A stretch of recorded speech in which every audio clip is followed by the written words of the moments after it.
Assalamualaikum warahmatullahi wabarakatuh. Alhamdulillahi rabbil alamin. Wahdahu wassalatu wassalamu ala ashrafil anbiya'i wal mursalin. Wa ala alihi wa sahbihi wa sallam ajma'in amma ba'du. Apa kabar semuanya? Apakah semuanya masih tetap semangat? Kali ini kita masuk ke materi operasi plastik dan operasi kecantikan. Jadi operasi plastik ya pasti akan ada kaitannya dengan operasi kecantikan juga, dan perlu kita kaji bagaimana hukumnya dalam agama Islam. Di zaman sekarang, istilah operasi plastik itu sudah sangat familiar, di mana kita banyak lihat di drama-drama, khususnya dari Korea Selatan gitu ya, di mana para aktor dan aktrisnya banyak yang melakukan operasi plastik.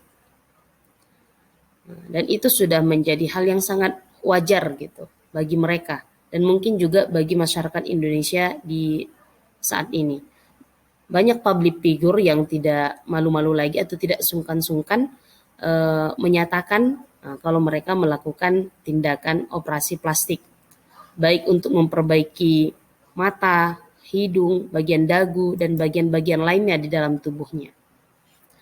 Sebenarnya prosedur bedah yang dilakukan kepada manusia itu tidak menggunakan plastik loh. Tidak pernah menggunakan plastik. Jadi kenapa dinamakan operasi plastik? Ini perlu kita kaji ya sedikit gitu sejarahnya. Bahkan sebenarnya istilah operasi plastik ini sudah muncul duluan sebelum bahan plastik ditemukan.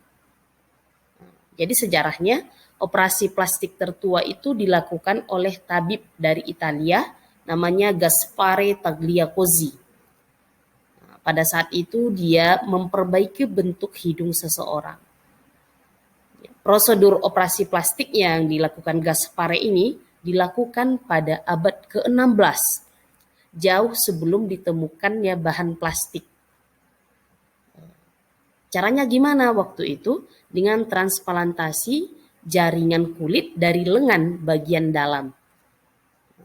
Jaringan kulit bagian dalam diambil, lalu ditransplantasikan untuk memperbaiki bentuk hidung pasiennya itu.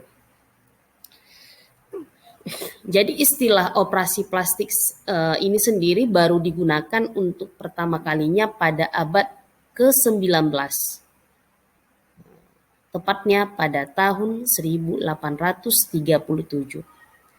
Kata plastik pada operasi plastik mengadopsi dari bahasa Yunani, yaitu plastikos.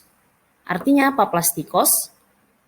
Dalam bahasa Indonesia artinya membentuk atau mencetak. Ini sesuai dengan tujuan operasi plastik itu, yaitu merekonstruksi bagian tubuh yang rusak.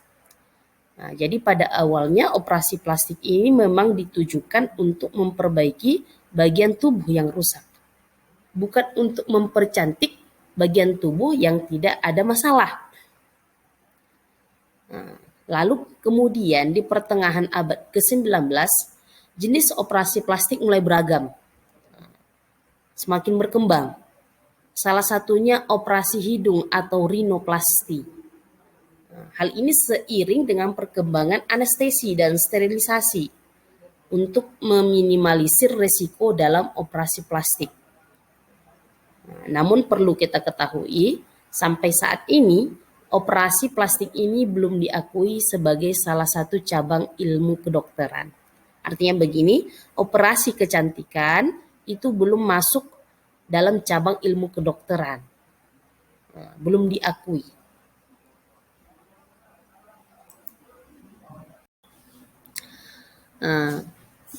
Sesuai penjelasan yang tadi ya, di dalam ilmu kedokteran, operasi plastik ini lalu dibagi ke dalam 3 macam. Yang pertama, operasi plastik yang tujuannya untuk memperbaiki tulang atau sel-sel yang rusak atau cacat. Misalnya wajahnya tersiram air keras sehingga sel-sel kulitnya menjadi rusak, lalu dilakukan operasi plastik dengan cara transplantasi yang sudah pernah kita bahas dulu. Jadi kulit bagian tubuh yang lain dipindahkan atau ditransplantasikan ke bagian kulit yang rusak. Jadi jaringannya yang diambil, jaringan selnya. Terus yang kedua adalah operasi plastik yang tujuannya untuk memperindah bentuk organ tubuh yang sempurna agar kelihatan lebih menarik, lebih cantik, lebih rupawan. Sehingga tadi kan sempat Ibu jelaskan, operasi bagian ini belum diakui oleh kedokteran itu termasuk tindakan medis atau tidak.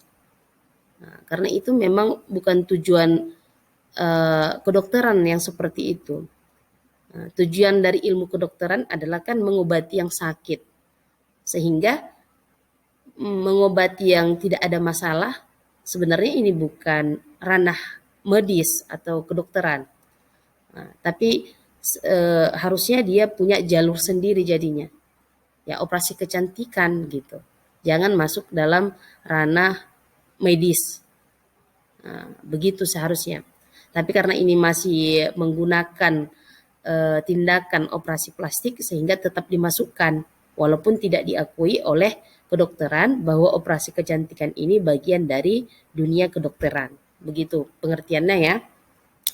Kemudian yang ketiga adalah operasi plastik yang tujuannya untuk menggantikan salah satu organ tubuh yang rusak akibat dari kecelakaan atau suatu penyakit. Ini langsung organnya yang rusak lalu dipindahkan.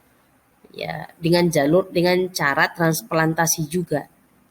Jadi adalah salah satu organ yang sudah rusak, memang awalnya bagus, tapi karena ada kecelakaan, bukan bawaan lahir.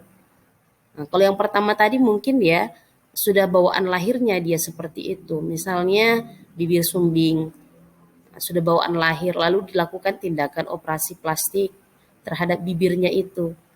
Nah, kalau yang ketiga ini dia memang pada dasarnya bagus, tapi karena ada satu peristiwa, misalnya kecelakaan atau dia terkena luka bakar atau tersiram air keras sehingga mengakibatkan bagian tubuhnya, misalnya wajahnya menjadi rusak.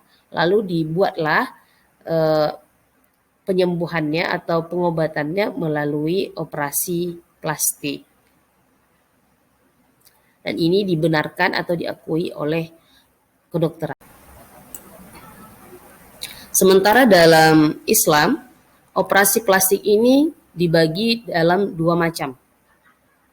Yang pertama, operasi plastik yang diperbolehkan dalam Islam, yang bertujuan untuk memperbaiki atau menyempurnakan bentuk organ tubuh yang cacat, baik dia cacat bawaan sejak lahir maupun cacat yang disebabkan kecelakaan atau terkena suatu penyakit. Dan yang kedua, operasi plastik yang dilarang atau diharamkan. Nah, karena tujuannya untuk memperindah bentuk organ tubuh yang sudah sempurna agar kelihatan lebih menarik. Nah, ini yang nggak dibolehkan itu. Misalnya seperti gambar yang ada di dalam slide. Nah, sebenarnya matanya bagus-bagus aja, hidungnya bagus-bagus aja, bibirnya juga bagus-bagus aja, tidak ada masalah.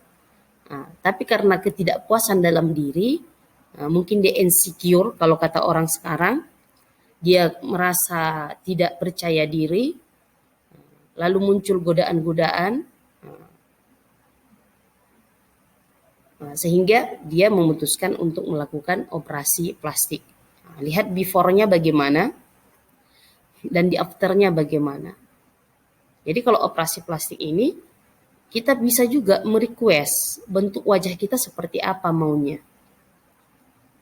Misalnya kamu lagi mengidolakan salah satu artis, kamu pengen secantik dia.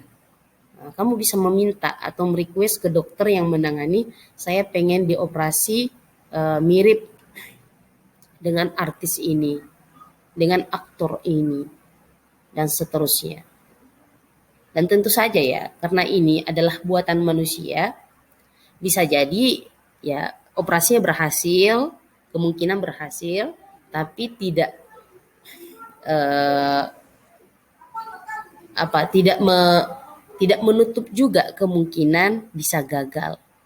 Sampai ada orang-orang yang operasi berkali-kali, bahkan ketagihan operasi. Nah, tidak puas, pengen terus dan terus lagi. Nah, dibisikin terus sama setan untuk terus mengubah ciptaan Allah sehingga tidak ada kepuasan dalam dirinya.